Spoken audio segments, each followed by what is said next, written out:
Welcome to the Witching Hour.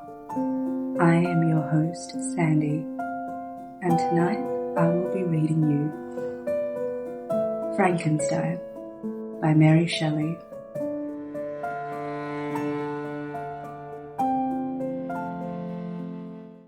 Frankenstein by Mary Shelley.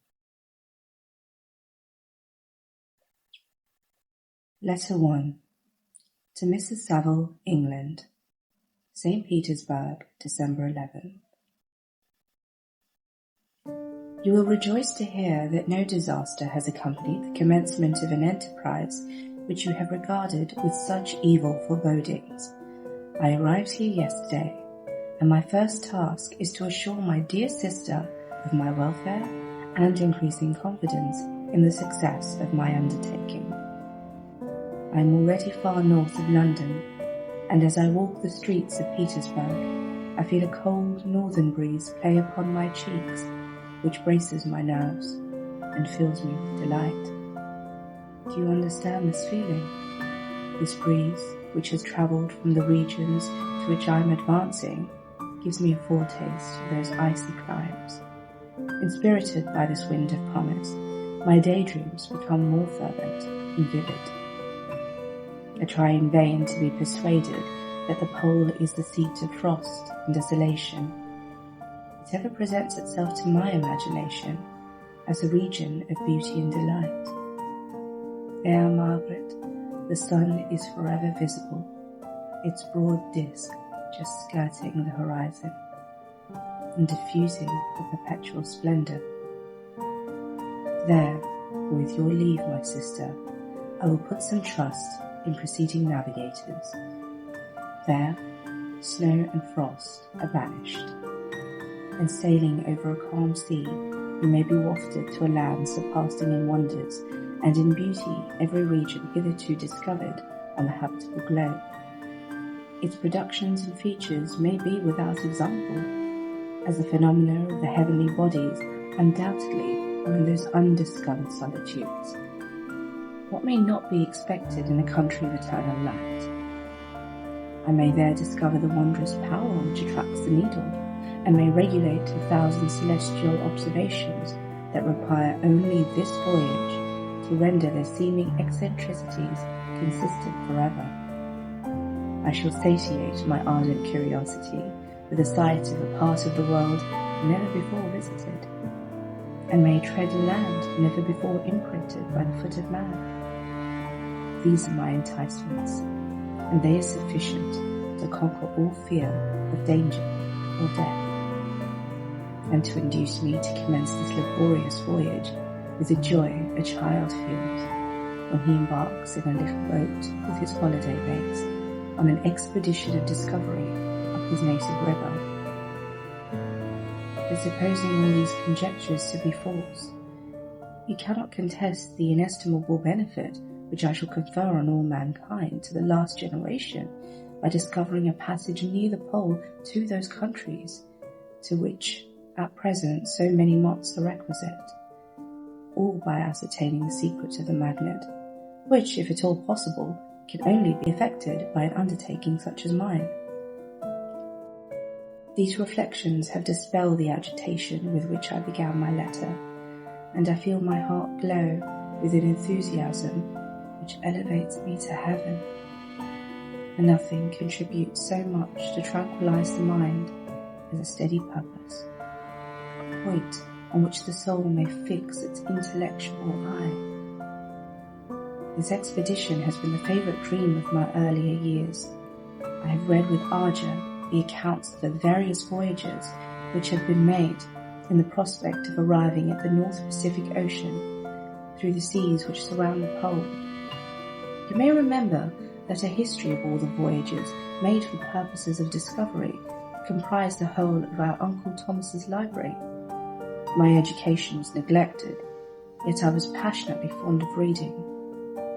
These volumes were my study, day and night, and my familiarity with them increased that regret which I had felt as a child on learning that my father's dying injunction had forbidden my uncle to allow me to embark in a seafaring life. These visions faded when I perused for the first time those poets whose effusions entranced my soul and lifted it to heaven.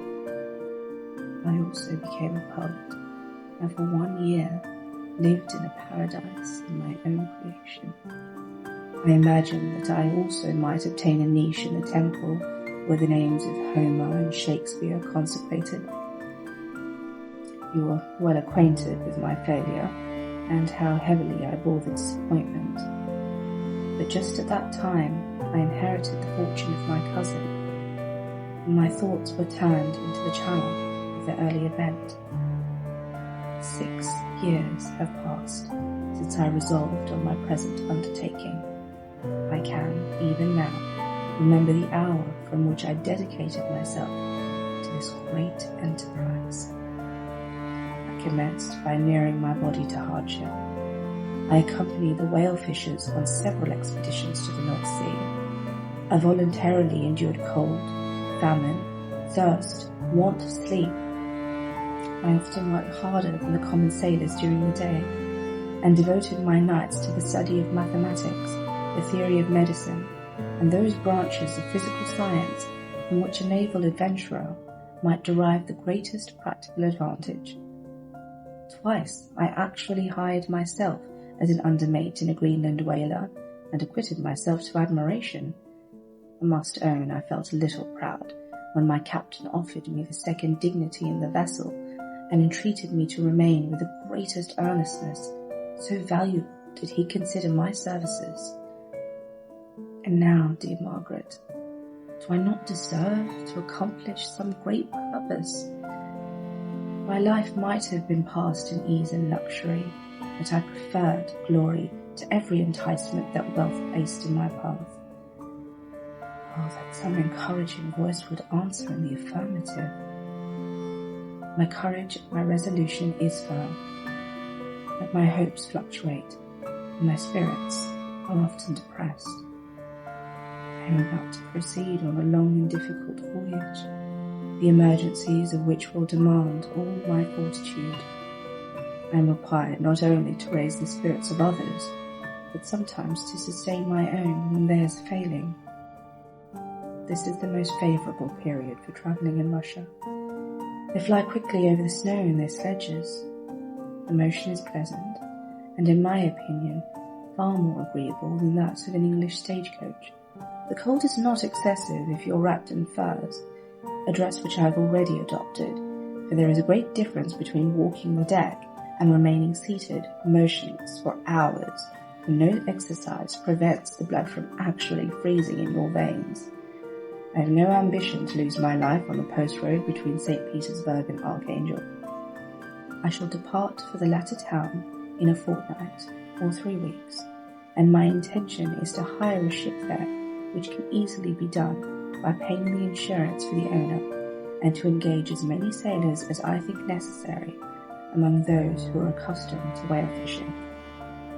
I do not intend to set sail until the month of June. And when shall I return? Sister, how can I answer this question? If I succeed, many months, perhaps years, will pass before you and I may meet. And if I fail, you will see me again soon, or never. Farewell, my dear, excellent Margaret. Heaven shower down blessings on you, and save me, that I may again and again testify my gratitude for all your love and kindness. Your affectionate brother, R. Walter.